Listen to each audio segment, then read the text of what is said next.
So this week's Parsha, this week's Torah portion is Vayakhel, and it starts with Moshe gathering the Jewish people together. Vayakhel is from the word congregate, congregation, kehillah. So he's gathering the Jewish people together to tell them something. And he starts by telling them, giving them the commandment of Shabbat, reminding them about Shabbat, and then he tells them about the Mishkan, the tabernacle, what they need to do in order to build the tabernacle. And then when this is over, there's a verse that tells us that the Jewish people left Moshe's presence. And there's something unusual here. The fact that Moshe specifically brought them together, brought the Jewish people together in a group, in a kind of congregation. And then the fact that at the end, the Torah tells us explicitly that the Jewish people left Moshe's presence. This is something that we don't usually hear. The Torah doesn't usually tell us explicitly that Moshe brought the people together and then they left, because Moshe tells the Jewish people things all the time. So there's something special here about the togetherness of the Jewish people, about them coming together to hear what Moshe has to say here, and then leaving Moshe's presence after he says it.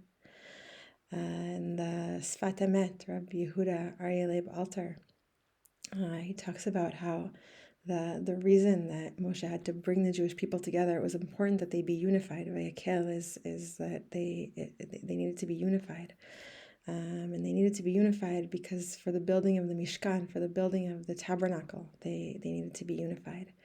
And then he says something really interesting. He says that how did Moshe unify the Jewish people? He unified them by telling them the mitzvah of Shabbat, by giving them the Shabbat. That's what unified them. So it wasn't exactly they're coming together in a physical sense, or they're being there together as a group, because they're already together in the desert.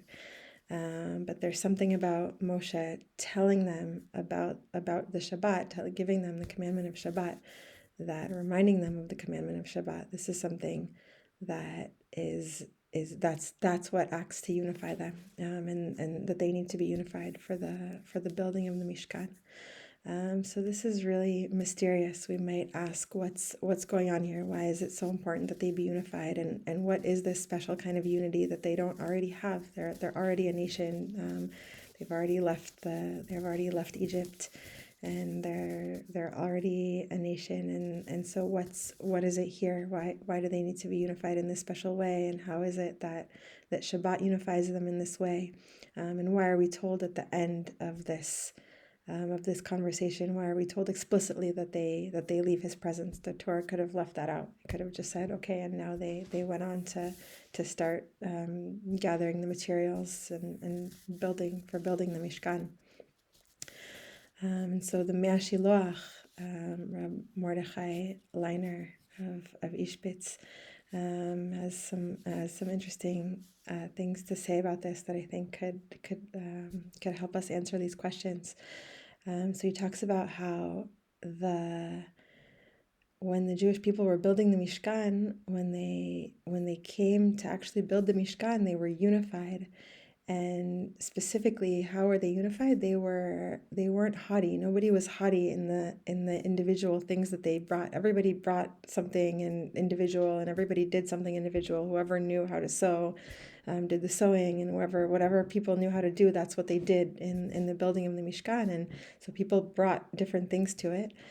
But then when they all came together and the Mishkan was built from everybody's contributions, then the Mea Shiloach tells us nobody was haughty in their contribution. Nobody felt that they had done something special, that they felt was better than somebody else's contribution, because they saw how the things that they each had made individually, they saw how they fit together beautifully and perfectly into this grander design, how everybody's contribution fit perfectly into this greater whole. And so they felt they couldn't really even take credit anymore for their contributions. They couldn't feel haughty, because they saw that it fit together into this bigger picture in a way that was beyond even what they could have planned and seen.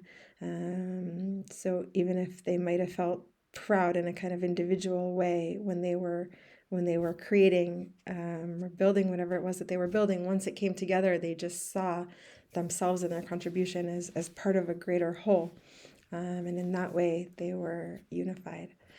And I think there's a kind of a key or a hint here that could help us understand also what the Sfat Emet is saying, and why it was so important that they came together, and then also that they left, that the Torah explicitly tells us that they left Moshe's presence after he told them about Shabbat and the Mishkan. In general, there is a close connection between Shabbat and the Mishkan, because we learn about the melachot of Shabbat, the labors that are prohibited on Shabbat. We learn them from the labors that were done in the Mishkan, or for the building, for the Mishkan. And so there's this really close connection between Shabbat and the Mishkan.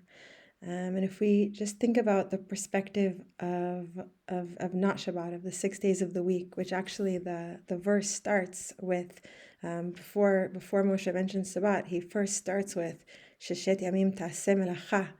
For 6 days you should do your work. Ubayom Shvi'i Yelachem Kodesh Shabbat Shabbaton LaHashem Kol Haoseh Bo Melacha Yumat. And so it's only on the seventh day.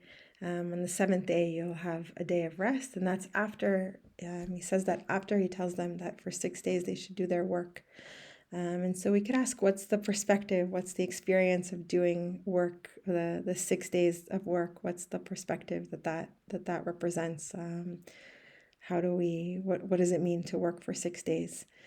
And I think there's something there's a sense in which we each feel that we have to and have to do our work. There is work that we have to do in order to survive, in order to do whatever things we need to do in the world, to support ourselves, to eat.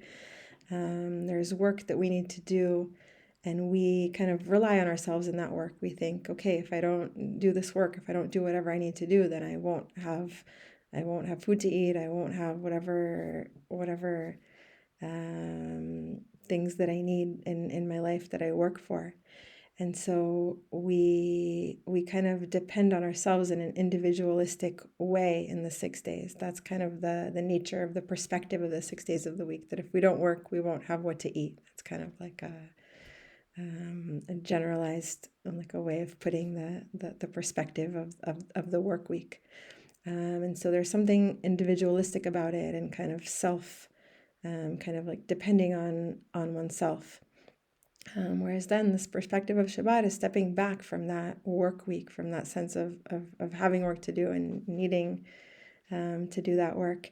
It's stepping back and realizing, no, actually, we're not ultimately supported by our own labors, and we're ultimately part of something much bigger. We're ultimately part of a bigger system where we're supported not by our own labors alone, and ultimately not by our own labors. This divine system is something that is much, much, much bigger than us. And when we see ourselves as a part of that, then we step back and we realize that we don't really have the kind of control over the physical world that we feel we have during the 6 days of the week, and that we're not as separate from something much greater than us as we can easily feel during the 6 days of the week.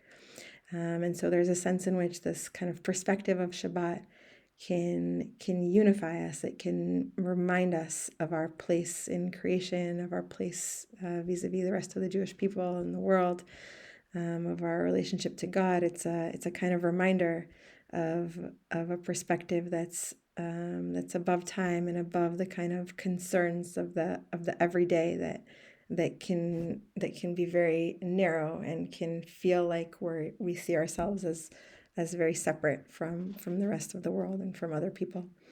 And so that's the perspective of Shabbat, and there's a way in which it can unify us to bring us to that same perspective that the Mea Shiloch is talking about, this perspective of not feeling haughty about our own labor, even if it's beautiful and amazing, and it is beautiful and amazing, but once we see how it fits into a bigger picture, then we see that this big picture is so much bigger than anything we could have thought of, anything we were consciously planning when we were doing our work. And so it feels in some sense not really ours.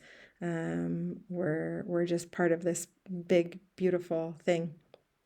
So we don't see ourselves as better than somebody else, or really even as separate from others.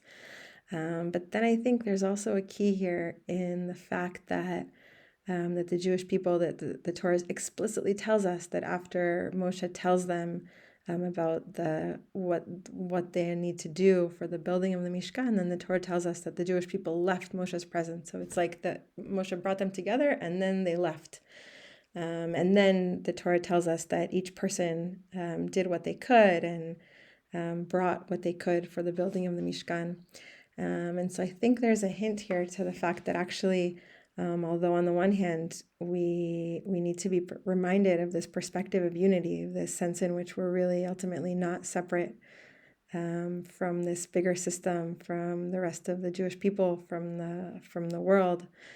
But actually, in order to do our work of the 6 days, in order to do what we're meant to do here, we actually do need to experience ourselves as separate to some extent. In order to have the will and in order to be able to really act in the world as an agent, we need to be, in some sense, separate. If our consciousness was just in a place of being one with reality, one with God, then perhaps we couldn't really do what we need to do in the world.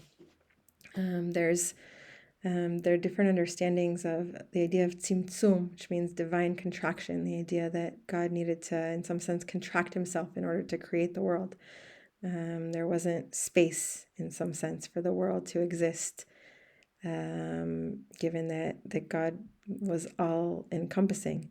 And there are different ways to understand that concept. Some understand it more literally, although it's not clear what exactly that means, even to understand it literally. And some understand it not literally. So the Hasidic understanding is typically an understanding of the concept as not being literal, and the idea being that actually God didn't really contract himself. It was just an illusion that God isn't still everywhere and all-encompassing.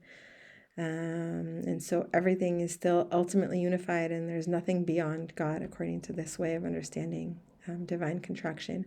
But the creation of the world, in a sense, consists in the existence of the illusion that that's not the case, the existence of a perspective from which there are separate entities, separate objects, separate people who can act on their own and independently.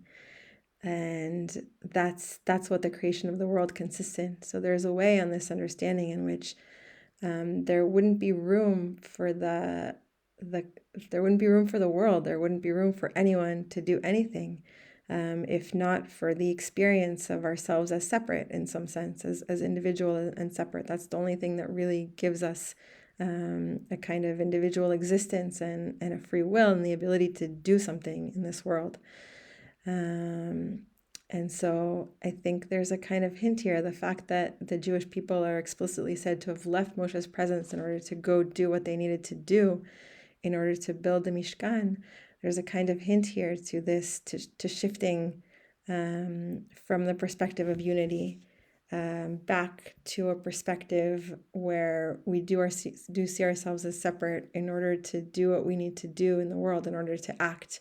And then when we step back from that, so that's the kind of perspective of the 6 days of the week, of the work week, of the labors that we do for building the Mishkan. We need to build them feeling like we're really doing something. And then at the end of that process, we step into the perspective of Shabbat, the perspective of the Mishkan itself, which is the perspective of unity, where we realize that actually we're not separate, we're not independent. Everything that we do and did is part of this greater picture, and we can't even really take credit for it. And we see how much greater the big picture is than anything we could have imagined. But that's a perspective that we can reach only after we do our work of the 6 days, which actually requires that we experience ourselves as separate, even if that's on a fundamental plane, a kind of illusion. So thank you. Shabbat Shalom.